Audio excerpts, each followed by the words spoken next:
Professor, let me ask you a question. How do you see this 2021? I think things will get a little better, but not a little bit better, but not as much as people hope.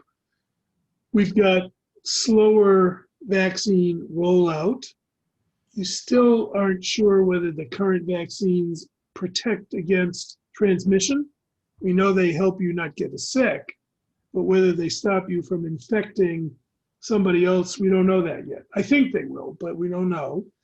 We also don't know how long they last. If we all have to go through second vaccinations in 9 months, that's a big effort for the world. Many poor countries are not going to get vaccines this year. They're just not, no matter what WHO says, they're not. I think new strains are appearing that transmit more easily. That's bad. So I think we'll get some relief from vaccines. I think we'll see some better medicines appear, but we got another year of tough times, I think. And I think also people will get tired of being quarantined and get more reckless. No, I completely understand that, Professor. Do you have any vaccine preference? Say it again? Do you have any vaccine preference? No, not really. The ones that are out there, I think, are pretty good. They're hard to handle, but you find yourself thinking a one-shot vaccine, when it comes, will be better, but it may not work as well. So you're going to have to make a trade of cost, ease of handling against success rates and durability. So I can't say yet, too soon to know. I completely understand that, Professor. Besides the obvious of social distancing, wearing a mask, and washing your hands, what are 3 other tips you would give to people to protect themselves against COVID-19? Stay out of restaurants. You can eat outside, but don't go inside. As soon as you take off your mask to eat and drink, you don't put it back on. You start talking with people. They're known to be high risk environments, and yet people go there and they think I'm safe somehow in here if I come with the mask and the waiter has a mask. We know that they are big transmission places. If you get vaccinated, don't throw your mask away. You still need it. Until lots of people get vaccinated, there's still a risk that you're going to give it or catch it. So keep your mask, use it. I would give that advice. And lastly, I would say some advice for now. If you are, get ready for people to start to mandate vaccines. You're going to see, not the government, maybe China or Singapore, but not here and not Europe. But what will happen is hospitals are going to start to say, you must get vaccinated if you work here. You have to be vaccinated if you want to visit a patient. And you're going to see some companies in your business start to say, you can't go to the Olympics unless you're vaccinated. You can't compete. You can't be a fan or a spectator. You can't come in a stadium or indoor stadiums in particular without vaccinating. The athletes will want to get vaccinated, the professional and college ones, and they will. And then airlines, cruise ships, trains, subways, they're going to start to say, you can't come on here unless you're vaccinated. And some people are going to say, well, what do you mean? I don't want to get vaccinated. And they're going to say, good, then don't take the plane. That makes sense. Do you think that will They're under no duty to let you get on the airplane. Of course, of course. The season flu affects children as much, if not more than adults. But in terms of COVID-19, that's not the case. Do you have any explanation why is that? No, and nobody does. We don't understand why kids are not affected in the same way. They seem to catch it, but they seem to be able to fight it off better, whereas the flu, many of them get sick and don't fight it off. It is true that we have not yet done studies on kids of vaccines, but unless the vaccines are useful to prevent transmission, kids are not going to get vaccinated as quickly because they don't need to be protected as much. So they could be, strangely, at the end of the line. Most of us are used to vaccinating kids to school for measles and mumps and those diseases. But it could be that the last people to get vaccines are kids. Their teachers need vaccination. Their janitors need vaccination. Their coaches need vaccination, the older people, but they don't need it as much unless you could stop them from giving it to others. And we'll know the answer to that in a few more months about transmission, but we don't have it right now. No, I understand that. There's so many popular conspiracy theories out there, Professor. When I read them, it's like I don't know, should I laugh? It's like a flat Earth society out there. What is the craziest one you had chance to hear? That if you take the vaccine, you'll be sterile. Okay. The vaccine will make it impossible for you to have children. Now look, the 2 vaccines that are out there, they basically work by putting in a genetic message and telling the body's immune system to recognize the spike protein that sits on the virus, and then when it appears naturally, to kill it. But they don't get in your DNA. They're not going to make you immortal. They don't go to your ovaries or your testes. There's no reason to think that it's even possible for them to impact your fertility. But that's probably the one that drives me the craziest. And I know it's the one that leads women to refuse the vaccine. They're nervous about that. When I ask people, why did you say no to the vaccine? It's fertility and pregnancy. You know, just throughout the history, if we go 500 years ago to the beginning of the Renaissance, we realize how many millions of people died. And vaccine, if they had a vaccine, they probably would be saved. They didn't have it. Yet now, despite all this logic and analytical thinking, and common sense is not very common, people are refusing to take vaccine. It's something even hard to grasp for me, Professor. And so I read so many of them. Go ahead, Professor. It's a big challenge because when you get vaccines sent to your hospital to give it, or when it shows up at some convention center or sports stadium to give it, the refusal rate is pretty high. And so you wind up having extra vaccine, unused vaccine. You have to decide what to do with it. It makes for real problems of distribution. And obviously, you want as many people as possible to vaccinate, both to cut the death rate and to stop transmission.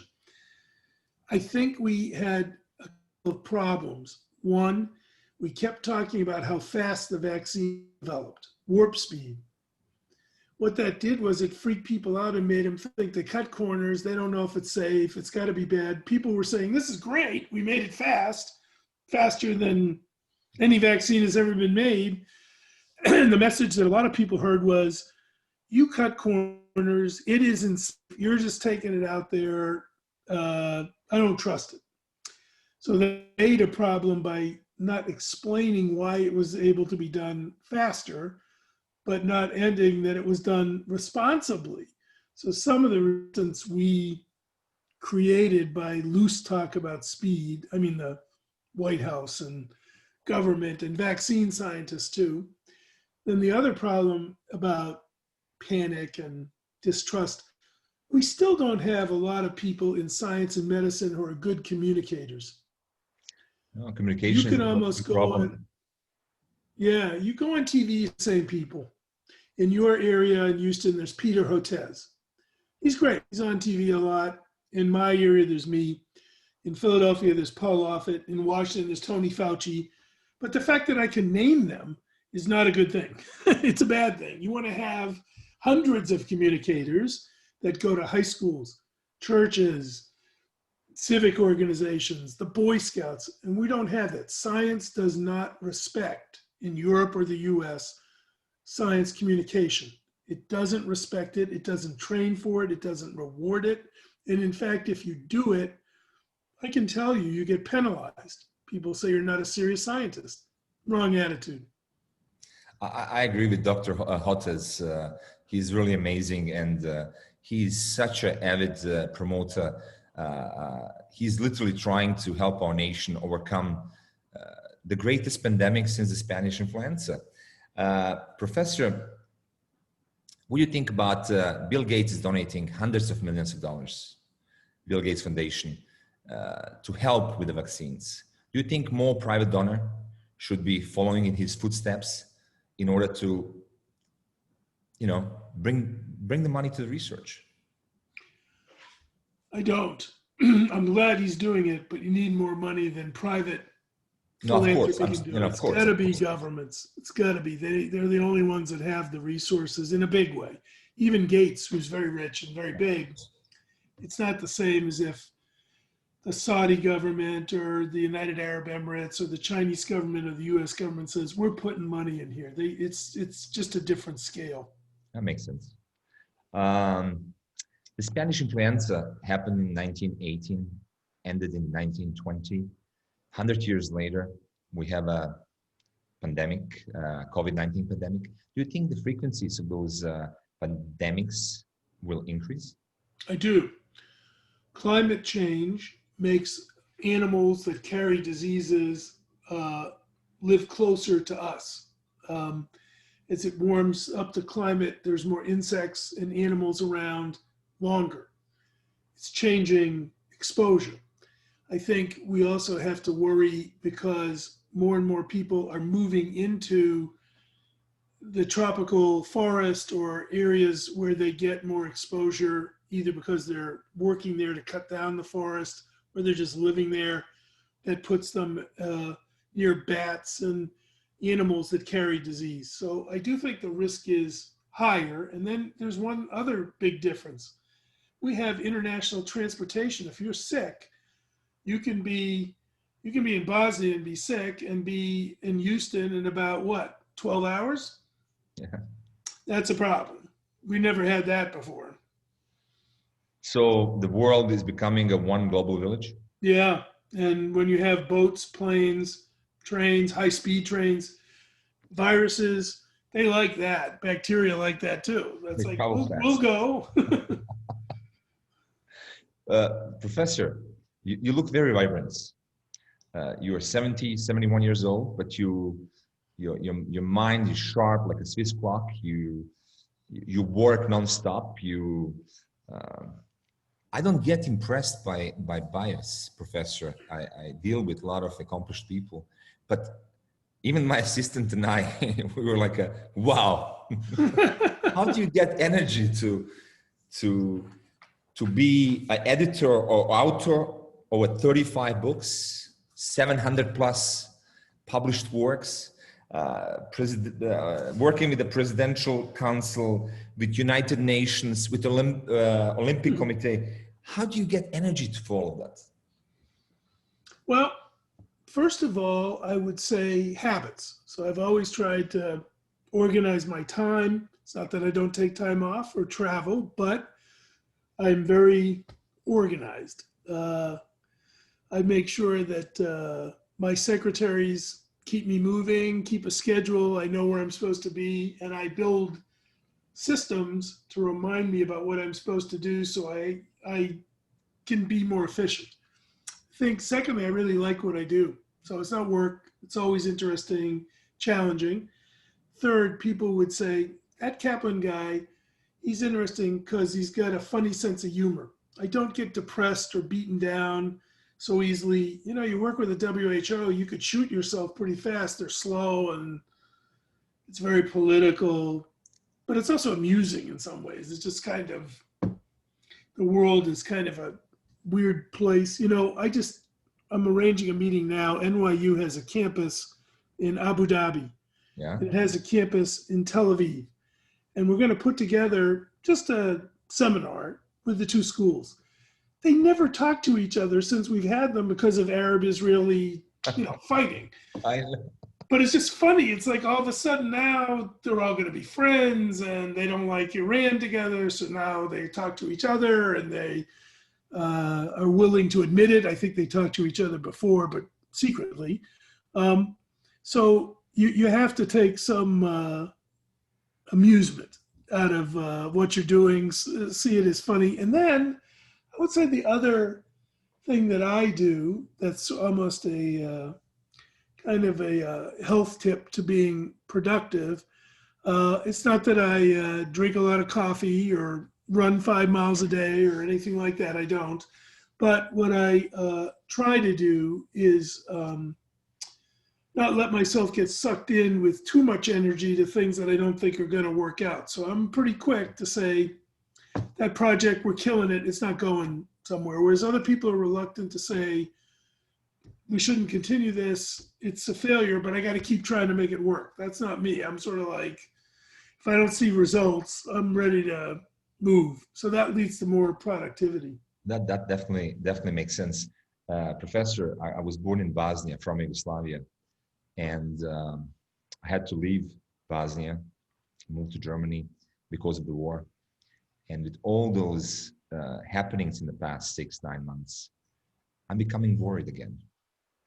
I'm recognizing some signs from Yugoslavia that I do not like to see in America. What is your stance on that? Oh, by the way, it turns out I've never been to Bosnia, but I have been to Serbia, and I know them pretty well. And I see regime there that's disturbing. Serbian politics is always interesting. And I have friends who are more liberal, but they're getting squished by the government. They're under attack all the time. Partly, I think that was due to Trump and his willingness to support or at least tolerate dictators and authoritarian regimes, part of it. But we haven't really addressed some of the racist and ethnic, tribal views that fuel this, as well as religious difference. And I think you're right to be worried, because those old hatreds and difficulties have gone away. On the other hand, if Israel can be friendly with Saudi Arabia or United Arab Emirates or English and French, Morocco, or the English and the French, or Israel and Germany, right? So you can see some ability to overcome some of this. I think it's education. I think it's recognizing that there's a problem. The U.S. is trying to recognize and come to grips with race. It isn't there yet, but it's trying more than it has, with the statues and the honoring the Confederates and ignoring in medicine some of the bad experiments. But in ethics, the bottom line is, to get change and improvement, it's slow. It's just slow. It's not going to happen in 6 months. It's not going to happen in a year. How long did it take for any Arab state to actually start to get along with Israel? 70 years? At least. Besides maybe Turkey and Egypt. Yeah. Besides those two countries. But Professor, do you think if somebody else was a president in the last year, that they would manage better situation? How efficient was Trump in managing COVID-19? Terrible, just horrible. He didn't recognize it. He wouldn't talk about it. He wouldn't wear a mask. He wouldn't be a role model. He had rallies, parties. He himself made his entire staff sick. Horrible. Couldn't have been worse. The worst possible. The only thing he did was put money into vaccine research. That was good. But even there, he didn't do it right, because while we got the vaccines, he didn't spend money to distribute them. So here we are with vaccines in warehouses, and we can't get them to people. So I would say good to spend money on vaccines, but that was the only thing he did, was fund the research. He didn't do anything else. So terrible. I'm sure there's millions of people around the world who are agreeing with that, especially in America.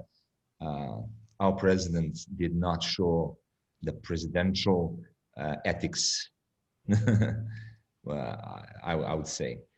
Professor. And he he squished his advisors, he censored his scientists, he tried to meddle, he promoted phony cures. I mean, just I know. terrible. Professor. And he had fans, the guy in Brazil, Oh my the God, yeah. guy in And Kim Jong-un? Slovenia, the guy Kim in Jong-un? Hungary. Yeah, I Kim mean, Jong-un? so he was also Orban encouraged. from Hungary, all Yeah, the dictators and Duarte in the Philippines. I mean, all these guys were applauding him. wanna be dictators, autocrats. I agree with that. Professor, what is the worst case scenario with COVID-19? What is the ultimate worst case scenario, and what is the best case scenario? Worst case is the vaccine mutates, changes its genetics, and becomes easy to catch and more lethal. It changes in a way that our vaccines don't work, and we got big trouble. That's the worst case scenario. Second worst case is all of a sudden some other virus shows up in a year and we have to go through the same thing all over again. I think that's a remote possibility, but that would be worse. Some strain of swine flu reappears, or we get Zika in some bad form or something, and all of a sudden everybody says, all right, well, you got to stay in your house another year. I don't think people would do it. I mean, they just would say, kill me. I don't care. I'm not doing this anymore. Best scenario, Yeah. the vaccines really work. They stop transmission. People mask and social distance for another 6-9 months, and then we go back to normal. Normal doesn't mean that COVID doesn't kill anybody, but it does it at a very low rate. So we treat it like the flu, and we go back to social interaction. However, even under the best case scenario, some things, the economy, mental health, they're going to take a while to recover. I mean, there's been a lot of, around the world, a lot of damage to people through stress and isolation and quarantine. Kids too, didn't go to school. It's going to take a while to recover, and under the best scenario. And I think also under the best scenario, the economy is going to be different. I won't say it can't come back, but some industries are never coming back. I think I'm near New York. I'm talking to you in Connecticut from my house. But if you go to Midtown Manhattan and you look at the neighborhood there, it's all shut down. And no one's in those office buildings. But I keep thinking, no one's coming back to those office buildings. They're going to work remote anyway. They learned that they could do it. And okay, Houston must have the same thing. People saying, why am I commuting an hour in traffic to get somewhere when I could spend more time at home? People saying, why am I spending money on rent when I could just tell everybody to work from home? So I think some industry things are not going to be the way they were. I mean, it's not that everything's going to be horrible, but some businesses that depended, real estate or support restaurants that support office workers, I don't think they're ever coming back. Professor, is there anything else you want to add to this excellent interview? One other thing for fitness and sports, I think fitness and sports, I think it's fair. I've tried to argue this. People think I'm making a joke. I'm not. I think athletics, professional, say Premier League soccer, football, and hockey and baseball in the United States, they should be treated as essential workers because they give you recreation, they give you psychological and emotional release. Yeah. And even though they're very rich and they're very pampered, I would probably give them testing and vaccines and